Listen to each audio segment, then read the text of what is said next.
SMK Negeri 1 Cianjur, salah satu SMK pusat keunggulan di Kabupaten Cianjur, yang terbagi pada dua kampus. Kampus 1 beralamat di Jalan Siliwangi nomor 41 dan kampus 2 beralamat di Jalan Pangeran Hidayatullah, Kabupaten Cianjur. Kampus yang asli, sehingga menjadi salah satu sekolah favorit di Kabupaten Cianjur. SMK Negeri 1 Cianjur memiliki 52 rombongan belajar yang terbagi ke dalam 5 program keahlian, yaitu akuntansi dan keuangan lembaga, otomatisasi tata kelola perkantoran, bisnis daring dan pemasaran, teknik jaringan komputer dan telekomunikasi, pengembangan perangkat lunak dan game. Dengan jumlah peserta didik sebanyak 1.875 siswa, dengan tenaga pendidik dan tenaga administrasi kependidikan sebanyak 123 personil. Banyak prestasi yang diraih, baik melalui prestasi akademik maupun non-akademik. Banyak kegiatan yang diikuti oleh peserta didik sehingga tidak bisa mengikuti kegiatan pembelajaran di kelas. Selain itu, ada pula kegiatan di lingkungan internal sekolah yang dilaksanakan oleh peserta didik, seperti bertugas di Bank Mini atau di pertokoan, menjadi duta sekolah untuk kegiatan di tingkat kabupaten, provinsi maupun nasional. Sehingga hal ini menjadi satu permasalahan bagi guru dalam menyampaikan materi di kelas. Melalui diskusi dengan rekan sejawat, saya berusaha untuk mendapatkan solusi dan dituntut untuk berkreasi dan menemukan satu inovasi dalam penyelesaian masalah tersebut. Sama halnya dalam penyampaian pelajaran yang saya ampu, yaitu administrasi pajak. Dengan inovasi yang saya temukan, yaitu membuat aplikasi pajak, dengan harapan dapat mengatasi permasalahan saya dalam menyelesaikan materi di kelas.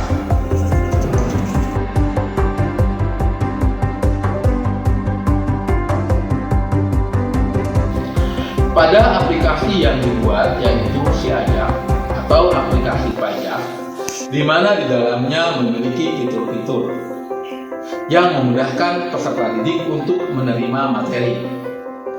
Ada tutorial penggunaan aplikasi, modul ajar dalam bentuk video, dan latihan soal, serta dapat mempraktekannya dalam aplikasi tersebut dengan bantuan tutorial dalam aplikasi.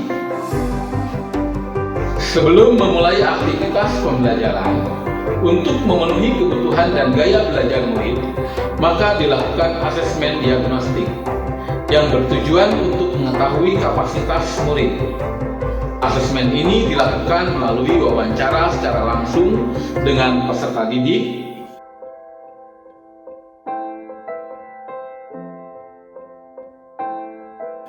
dan melalui penyelesaian soal untuk mengetahui kemampuan awal peserta didik.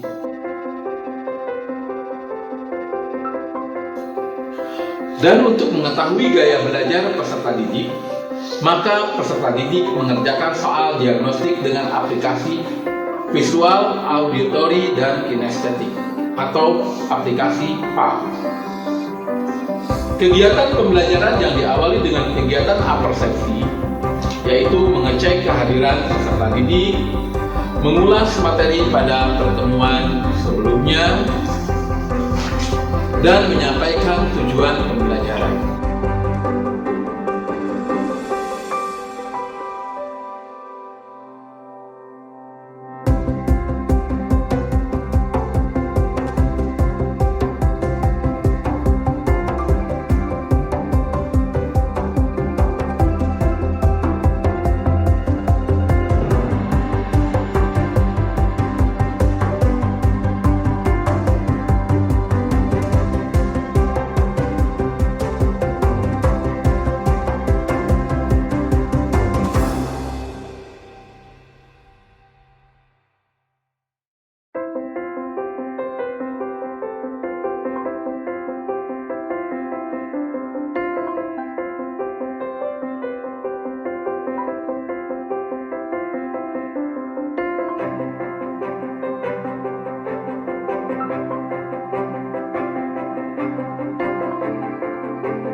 pada kegiatan inti, penyampaian materi, dan menyampaikan pertanyaan pemantik, yaitu rangkaian pertanyaan yang dibuat guru mengenai beberapa hal yang paling penting yang terdapat di dalam suatu topik pembelajaran. Pertanyaan pemantik ini dapat membantu siswa untuk mencapai pemahaman bermakna. Pemahaman bermakna merupakan pemahaman yang diinginkan guru ketika siswa dapat mencapai pemahaman tersebut setelah mempelajari suatu topik tertentu. Diferensiasi konten, proses, dan produk inilah yang dilaksanakan oleh pendidik pada pertemuan ini. Aspek minat murid dan aspek profil belajar murid diperoleh dari hasil diagnostik, sehingga diketahui gaya belajar murid. Pada diferensiasi proses, dari hasil asesmen diagnostik pula, diketahui apakah murid akan belajar secara berkelompok atau mandiri untuk memahami materi pada pertemuan saat itu.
Pas per bulannya aja Bang, itu sih termasuk tunjangan istri, karena tunjangan istri 10% dari gaji pokok. Kalau ini biaya tunjangan itu kan 2%, sedangkan dari sananya 5% anak perempuan.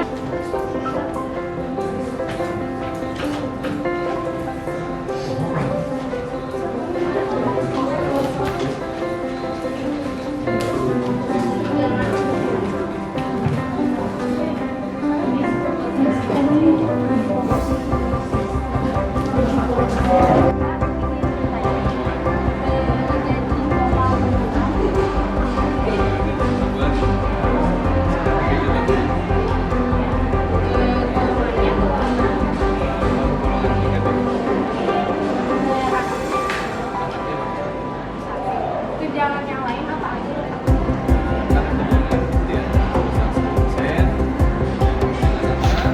Untuk mengetahui pemahaman murid terhadap materi, setelah kegiatan pembelajaran, murid diminta untuk menyampaikan pemahamannya terhadap materi yang sudah dipelajari. Dalam hal ini, peserta didik diberikan kebebasan untuk menyampaikan pemahamannya, baik melalui presentasi ataupun demonstrasi. Dari aturannya, kalau iuran pensiun senilai 4,75%. Ya, yang tadi ingat yang berdasarkan PKP itu kan penghasilan setelah pajak itu 4,75 ya. Oke. Beda dengan yang penghasilan bruto nanti ya. Oke. Kemudian pengurangnya di jumlah semua hasilnya Rp620.100. Kemudian Simulasi pajak. Dengan aplikasi pajak yang dibuat, diharapkan menjadi satu solusi bagi peserta didik yang tidak bisa mengikuti pembelajaran di kelas. Ya, jadi kalau nggak ada nasabah bisa mengerjakan itu, bisa dipelajari, ada videonya. Setelah kalian diskusi per kelompoknya masing-masing, dari kelompok audio, visual, sama kinestetik, silahkan sekarang perwakilannya untuk mempresentasikan hasil diskusinya. Mulai dari kelompok visual dulu. Silahkan. Boleh di depan, yang lainnya perhatikan ya. Oke, yang lainnya perhatikan. Jelasin. Dari video yang barusan saya lihat dapat disimpulkan bahwa perhitungan pajak atas dasar PKP berlaku untuk salah satunya pegawai tetap. Pegawai tetap contohnya PNS. Dengan cara menghitung gaji pokok ditambah tunjangan akan menghasilkan penerimaan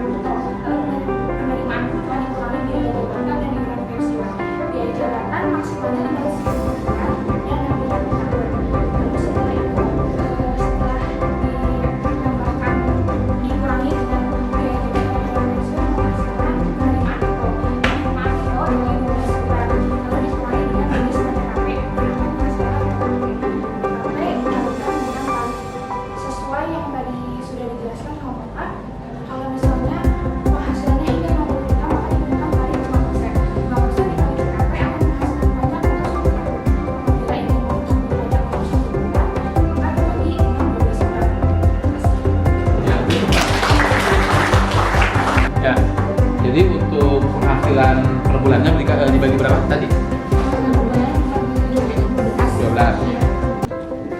Oke, tadi satu tahunnya berapa? Satu tahunnya 451.900. Oke, untuk menghasilkan satu bulannya dibagi 12. jadi berapa per bulannya? 37.500. Lalu dibulatkan. Nah, dibulatkan. Oke, beri tepuk tangan dong. Perhitungan pajak untuk Bapak Yusuf Suheri. Bapak Yusuf Suheri mendapatkan gaji pokok selama 1 bulan itu 3.500.000. Tunjangan istri 10% dikali gaji pokok 3.500.000 yaitu sebesar 350.000. Tunjangan anak, Pak Yusuf mempunyai 2 anak berarti 4% dikali 3.500.000 jadi Rp 140.000. Tunjangan fungsional 3 juta. Jadi jumlah penghasilan bruto senilai 6.990.000. Untuk mengetahui perkembangan peserta didik dan sekaligus pemberian umpan balik yang cepat, maka dilakukan asesmen formatif yang bertujuan untuk memberikan informasi atau umpan balik bagi pendidik dan peserta didik untuk memperbaiki proses pembelajaran.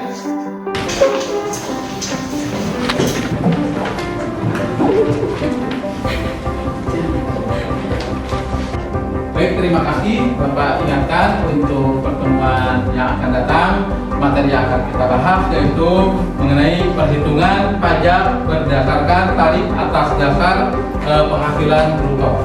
Ya. Untuk pertemuan kali ini Bapak ucapkan terima kasih. Billahi taufiq wal hidayah. Assalamualaikum warahmatullahi wabarakatuh. Saya selaku Kepala SMK Negeri 1 Cianjur mengapresiasi kepada Saudara Yusuf Suheri selaku pendidik di SMK Negeri 1 Cianjur program keahlian akuntansi. Aplikasi ini diberi nama Si Aja, di mana dengan aplikasi ini peserta didik bisa lebih leluasa lagi ya untuk belajar tentang pajak. Kemudian juga karena saat ini tuntutan era IT ya, kami meminta kepada pendidik lain untuk senantiasa membuat inovasi media pembelajaran, termasuk membuat aplikasi seperti dilakukan oleh Pak Yusuf Suheri ini. Kami mengapresiasi sekali untuk media aplikasi Si Ajak ini. Terima kasih. Assalamualaikum warahmatullahi wabarakatuh. Aplikasi yang dibuat oleh Bapak Yusuf Suheri MPD yang bernama Si Ajak atau aplikasi pajak ini sangat bermanfaat, terutama dalam kegiatan proses pembelajaran dalam menghitung PPh pasal 21, sehingga siswa akan menjadi lebih paham dan terampil dalam menghitung pajak. Selain itu juga aplikasi ini bermanfaat juga untuk guru untuk menghitung berapa pajak yang harus dibayar. Mudah-mudahan dengan dibuatnya aplikasi ini bisa menginspirasi guru lain untuk membuat media pembelajaran yang inovatif. Terima kasih. Aplikasi ini membuat para siswa lebih mudah dalam belajar pajak dan lebih menyenangkan untuk mereka. Aplikasi ini membuat video pembelajaran, materi ajar, dan latihan soal. Ada pula simulasi perhitungan pajak untuk membandingkan jawaban yang dihitung manual dan yang menggunakan aplikasi. Jadi berkesan lebih seru.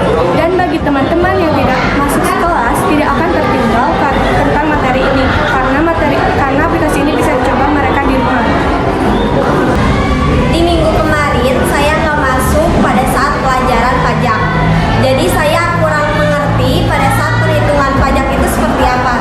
Tetapi pada saat Pak Yusuf memberikan aplikasi tersebut, aplikasi perhitungan pajak, jadi lebih mudah ya belajarnya, hanya memasukkan angka-angka saja. Dan sudah otomatis ada persenannya dan jumlahnya. Jadi dengan adanya aplikasi ini, saya lebih mudah dan lebih mengerti tentang pelajaran perhitungan pajak. Dan lebih senang ya belajar pajak dengan aplikasi ini. Menurut Ki Hajar Dewantara, bahwa pendidikan berpihak pada murid. Pendidikan harus menghamba kepada anak. Guru dalam menjalankan perannya sebagai penuntun harus ikhlas, sabar dalam menciptakan kemerdekaan belajar dan pembentukan karakter baik murid. Dalam mewujudkan kemerdekaan belajar bagi murid, diperlukan kesungguhan dalam melakukannya. Setiap murid memiliki karakter dan keunikan yang berbeda-beda. Dengan keunikannya masing-masing tersebut, seorang guru juga harus memperhatikan kebutuhan belajar muridnya. Proses pembelajaran yang mencerminkan pemikiran-pemikiran di atas adalah terciptanya situasi dan kondisi pembelajaran yang menyenangkan, merdeka, dan bermakna yang didapat dari implementasi hubungan positif yang terjalin antara guru dan murid. Peserta didik merasa bebas, merdeka dalam belajar, dan tidak terbebani dengan tuntutan-tuntutan pengajaran karena mereka melakukannya berdasarkan minat dan potensi yang dimiliki.